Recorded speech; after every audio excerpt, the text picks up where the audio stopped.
Hello friends, welcome to my YouTube channel Karusha info and updates में। Friends, I hope आप सभी लोग ठीक होंगे। और आज लोहरी है, जैसे कि आप लोगों को सभी को पता है। और लोहरी की सभी लोगों को लाख लाख बधाइयाँ हैं। और मकर संक्रांति की अग्रिम शुभकामनाएं आप लोगों को मैं मतलब शेयर करना चाहता हूँ। और आज का वीडियो काफ़ी ज़्यादा इम्पोर्टेंट और इन्फॉर्मेटिव होने वाला है। तो दो तीन टॉपिक हैं इस वीडियो में, बहुत ही ज़्यादा मतलब आप ध्यान से सुनिएगा। तो आप लोगों के लिए मैंने ये वीडियो बनाई हुई है और आप लोग देखें। और जो भी इस वीडियो में मैंने आप लोगों को बताया है और जिन लोगों ने अप्लाई किया है या करने वाले हैं, वो लोग थोड़ा सा ध्यान से सुनिए इस वीडियो को। दो टॉपिक लेकर के मैंने वीडियो बनाए हुए हैं। तो मेरे पास दो तीन लोगों के कॉल आए थे अलग अलग टॉपिक को लेकर के कि ऐसा ऐसा हो सकता है करके। तो उसी टॉपिक पे मैंने सोचा चलो एक वीडियो में आप लोगों को बना देता हूँ। और काफ़ी ज़्यादा और भी लोगों को मतलब इस चीज़ के लिए हेल्प हो जाएगी। बहुत सारे लोगों के मन में ये क्वेश्चन होते हैं। तो मतलब कि जो भी आप लोगों के क्वेश्चन होते हैं, तो मुझे ऐसा लगता है कि इस टॉपिक के ऊपर एक वीडियो बनानी चाहिए। तो मैं आप लोगों के लिए लेकर के आता हूँ। तो बहुत सारे लोगों के ये क्वेश्चन होते हैं। तो मैं आज एक दो नहीं बल्कि तीन टॉपिक पे ये मतलब वीडियो होने वाली है कंप्लीट आपकी। तो शुरू करते हैं आज का वीडियो। और जो लोग भी नए जुड़े हैं चैनल पर मेरे, और हम लोगों के साथ नए जो जुड़े हैं इस टाइम पर, और चैनल को लाइक शेयर और सब्सक्राइब जरूर करना। और जो आपके जिन लोगों ने जैसे अप्लाई किया हुआ है या अप्लाई कर चुके हैं, तो उनके साथ शेयर जरूर करिएगा। काफ़ी ज़्यादा इंपॉर्टेंट वीडियोस मैंने बनाई हुई हैं, तो आप लोग सब्सक्राइब जरूर करिएगा। और शुरू करते हैं आज का वीडियो। तो अभी मेरे पास कल मैसेज आया था कि सर मेरा वीज़ा रिजेक्ट हो चुका है। और मेरे जबकि डॉक्यूमेंट्स ओरिजिनल थे और डॉक्यूमेंट्स लगभग कंप्लीट थे, उसके बाद भी मुझे रिफ्यूज़ल आया। तो एक मतलब ये चीज़ मेरे पास आया है। तो मैं बताऊंगा आपको कि क्या कारण है, किन किन कारणों से आपके जो मतलब आपके डॉक्यूमेंट्स ओरिजिनल होने के बाद भी आपका रिफ्यूज़ल किन कारणों से आपका लग सकता है। तो मैं आपको बताता हूँ इस चीज़ के बारे में आज आपको। जैसे कि आप लोगों का वर्क परमिट आता है या डॉक्यूमेंट्स अपने डमी टिकट, इंश्योरेंस, सारी चीज़ प्रॉपर सारी चीज़ें लगाएं, उसके बाद भी आपको कई बार रिफ्यूज़ल सुनने को मिल जाती है। तो उसका रिफ्यूज़ल होने का एक सबसे बड़ा कारण ये है कि आप लोगों को मतलब कि पता नहीं था कि 9 नंबर, कई बार 8 नंबर आता है, वो डॉक्यूमेंट्स की वजह से आता है। और कई बार 9 नंबर रिफ्यूज़ल आती है क्रोशिया के लिए। तो जैसे 9 नंबर वगैरह आती है आपके पास, तो आप लोगों को ये पता होना चाहिए कि जब आपका रिफ्यूज़ल आता है, तो जैसे आपके डॉक्यूमेंट्स ओरिजिनल हैं, सारी चीज़ ठीक है, तो आपकी रिफ्यूज़ल आ जाती है। तो आप लोगों को ये पता होना चाहिए जिस टाइम पर जो आपका वर्क परमिट इश्यू हुआ है, तो जो आपके एम्प्लॉयर है, एम्प्लॉयर ने जो भी जैसे वैकेंसी निकाली थी, वो वैकेंसी कंप्लीट हो चुकी है, या फिर उनको अब आपकी यानी कि जो आगे के जो नए कैंडिडेट्स हैं उनकी ज़रूरत नहीं है। तो वो पीछे से क्या करते हैं कि अपना परमिट कैंसिल करा देते हैं। एक वेरिफिकेशन यहाँ से जाती है, वेरिफिकेशन यहाँ से जाती है जिस टाइम पर, जैसे वो जब वीएफएस होता है, वीएफएस होने के बाद क्या होता है कि 20 दिन के आसपास, करीब 20 दिन या महीने भर में जो आपके डॉक्यूमेंट्स होते हैं वो वेरीफाई होने के लिए क्रोशिया जाते हैं।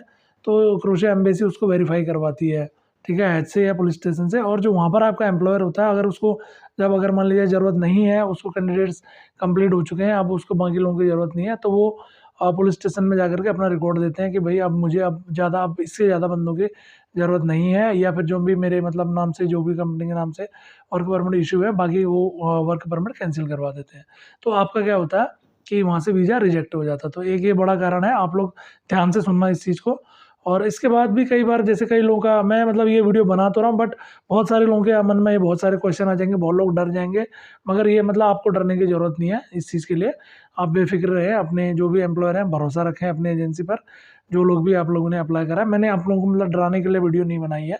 बट ये चीज़ है कि आप थोड़ा सा आप मतलब एक आपको भी पता हो जाएगा कि होती क्या है चीज़, मतलब क्यों वीज़ा लगने के बाद भी ऐसा होता है। कई बार क्या होता है कि रिवोक आ जाता है, या आप इमिग्रेशन पे जाते हैं, इमिग्रेशन के बाद भी आपको वापस डिपोर्ट कर दिया, मतलब वापस भेज दिया जाता है इंडिया के लिए।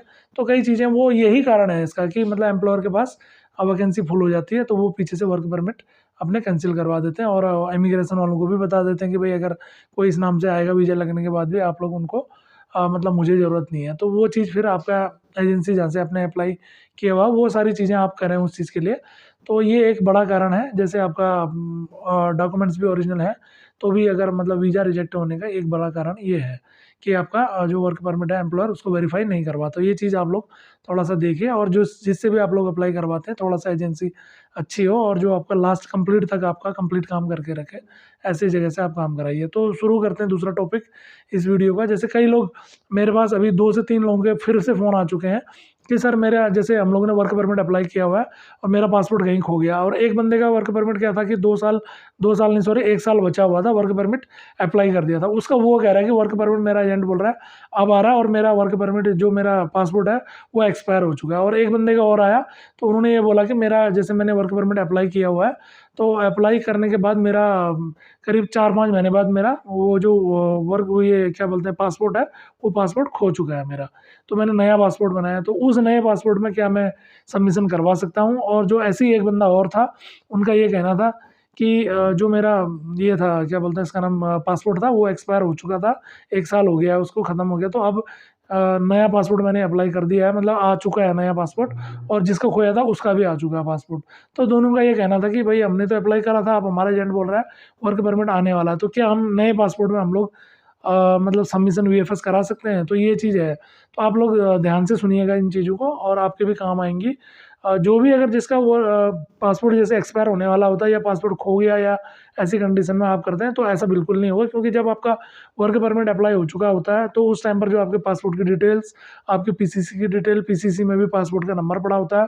तो उस चीज़ से क्या होगा कि आपका अगर परमिट आ भी जाता पुराने वाले पासपोर्ट से तो वो सबमिशन नहीं हो पाएगी किसी भी हालत में। तो ये चीज़ आप ध्यान रखना। या ये वो एक ही तरीका यही हो गया कि जैसे आपका जो पुराना पासपोर्ट है उसमें वीज़ा लगा है, आपका खो गया, कहीं कुछ हो गया, नए पासपोर्ट में आप जाना चाहेंगे तो उसमें तो स्टैंप नहीं होगी। तो ये सारी चीज़ें हैं, आप लोग थोड़ा-सा ध्यान रखना इन चीज़ों का। जो भी आप अप्लाई करते हैं, पासपोर्ट किसी का खो गया या एक्सपायर हो गया, उसके बाद अगर परमिट आता है तो आपको फिर से रीअप्लाई करना पड़ेगा। उसको छोड़ करके नए पासपोर्ट पे आपको वर्क परमिट अप्लाई करना पड़ेगा, तो वो आपका वीएफएस में सबमिशन होगी उस चीज़ की। तो एक टॉपिक और मैं बता देता हूँ, कल ही रात को मेरे पास कॉल आई है। कल 3 टॉपिक मैं इस तीसरा टॉपिक इस वीडियो में ले रहा हूँ, थोड़ा-सा हो सकता है लंबी हो जाए, बट ध्यान से सुनिएगा आप लोग। आप लोगों के लिए ही मैंने ये मतलब कि वीडियो बनाया हुआ है। तो उनका ये कहना था, एक यूपी से हैं वो, यूपी गोरखपुर साइड से। तो उनके एजेंट ने उनसे ये बोला था कि भई आप ऐसा करेंगे, मैं आपका वर्क परमिट अप्लाई करूँगा क्रोएशिया के लिए, और मेरे ख़्याल से 4 महीने 3 महीने करीब हो रखे हैं। तो 3 महीने के बाद कल उनका कॉल आया, सर मुझसे वो एजेंट पूरे कंप्लीट पैसे 6.5 लाख रुपए मुझसे माँग रहा है, और क्या बोलते हैं कि आपका मेडिकल होगा। तो आज संडे था, संडे के लिए वो दिल्ली भेजने वाले थे उसको, मतलब मंडे से उसका मेडिकल स्टार्ट होता। तो क्रोएशिया के लिए कोई भी मेडिकल नहीं होता। एक चीज़ आप ध्यान रखना, इंडिया के अंदर में क्रोएशिया के लिए कोई भी मेडिकल नहीं होता। आपसे कोई मेडिकल के नाम से पैसे माँगेंगे तो बिल्कुल देने की ज़रूरत नहीं है यहाँ पर क्रोएशिया का, ठीक है? यहाँ पर मेडिकल नहीं होता। वहाँ जाने के बाद एक नॉर्मल सा होता है, वो मैंने आपको पहले भी वीडियोज़ में बता के रखा हुआ है। और तो उसके बाद उनको ये बोला गया, तो जैसे आप अपना क्या बोलते हैं कि ये मेडिकल कराएँगे, मेडिकल कराने के बाद आप हमें कुछ पैसा देंगे तो आपको आने की ज़रूरत नहीं है, और सीधा-सीधा आपके फिंगरप्रिंट हम लोग आपको अपना पासपोर्ट देना, और मैं आपका बिना आपके जाए हुए आपके फिंगरप्रिंट से मैं वहाँ पर करवा दूँगा, आपका मतलब वीएफएस करवा दूँगा, और उसके उसके 15 दिन बाद ही मैं आपको वीज़ा दे दूँगा। तो ये चीज़ें हैं। तो इस तरीके से उनके काफ़ी मतलब 6.5 लाख रुपए कल बच गए। आज मंडे को वो लोग वो देने वाले थे, तो कल पता नहीं कैसे मेरा वीडियो उनको मिला होगा। तो आप लोग पहले देखें, मेरा ही नहीं, अगर कोई भी अगर लोग जैसे अप्लाई करते हैं तो इधर-उधर देखें, किसके मतलब इतने सारे यूट्यूबर्स हैं और या फिर इतनी कंपनीज़ हैं, आप लोग इतनी एजेंसी है, कहीं भी फ़ोन करके पता करें क्या सर ये प्रोसेस में होता है। तो ये सारी चीज़ें आप लोग खुद भी देखें थोड़ा-सा चीज़ों को कि भई नहीं ऐसी चीज़ है, मतलब क्या-क्या उसकी फ़ॉर्मेलिटीज़ हैं, क्या इसका प्रोसेस है, इस चीज़ से लेकर के आप करें। अभी उनकी पीसीसी भी नहीं आई है, अभी पीसीसी भी नहीं आई है। कल उन्होंने मुझे स्क्रीनशॉट खींचा कि मेरी जो पीसीसी है अभी डिस्पैच्ड होने वाली है, और बिना पीसीसी के। मैंने बोला तुम्हारा अप्लाई कैसे हो गया? बोला नहीं वो कह रहे हैं कि सब कुछ हो चुका है, अप्लाई हो गया, वर्क परमिट वगैरह सारा सब कुछ हो गया, बस खाली आपका वीज़ा आना रह गया। बस आप मेडिकल के लिए चलो और उसके बाद आप हमें इतना पैसा दोगे, पैसा देने के बाद आपको 15 दिन बाद मैं वीज़ा आपको क्रोएशिया का दे दूँगा आपको वर्क परमिट। और टैक्सी ड्राइवर के लिए उनसे बोला गया है, और टैक्सी ड्राइवर का मैंने बोला कुछ आपको कुछ कॉन्ट्रैक्ट लेटर या कुछ ऐसा कुछ दिया? बोला नहीं सर बाकी चीज़ें तो नहीं दी है, अभी मेरा फ़ोन मतलब दूसरी जगह, नहीं तो मैं आपको इसी वीडियो में दिखा देता। चलो नहीं तो मैं आपको दिखा दूँगा। तो उसमें जैसे एक पम्पलेट सा, एक थंबनेल सा होता है, वो बना करके दे रखा है कि ये आपका डॉक्यूमेंट्स है। मैंने कहा ये तो डॉक्यूमेंट्स है नहीं कोई, ये एक तरीके से थंबनेल है। तो ये चीज़ें हैं, आप लोग थोड़ा-सा देखें चीज़ों को, और अपना पैसा देने से पहले थोड़ा-सा आप जाँच पड़ताल करें, किसी से पूछें कि सर कैसे-कैसे प्रोसेस है, क्या है। तो बिना वर्क परमिट के, बिना कॉन्ट्रैक्ट लेटर के, बिना किसी चीज़ के आपको डायरेक्ट वीज़ा ऐसे कहीं नहीं मिलता, और आपके बिना जाए भी वीज़ा बिल्कुल नहीं मिलेगा। ये चीज़ आप ध्यान रखना। तो वीडियो आप लोगों के लिए बनाई है, तो लाइक, शेयर और सब्सक्राइब ज़रूर करना।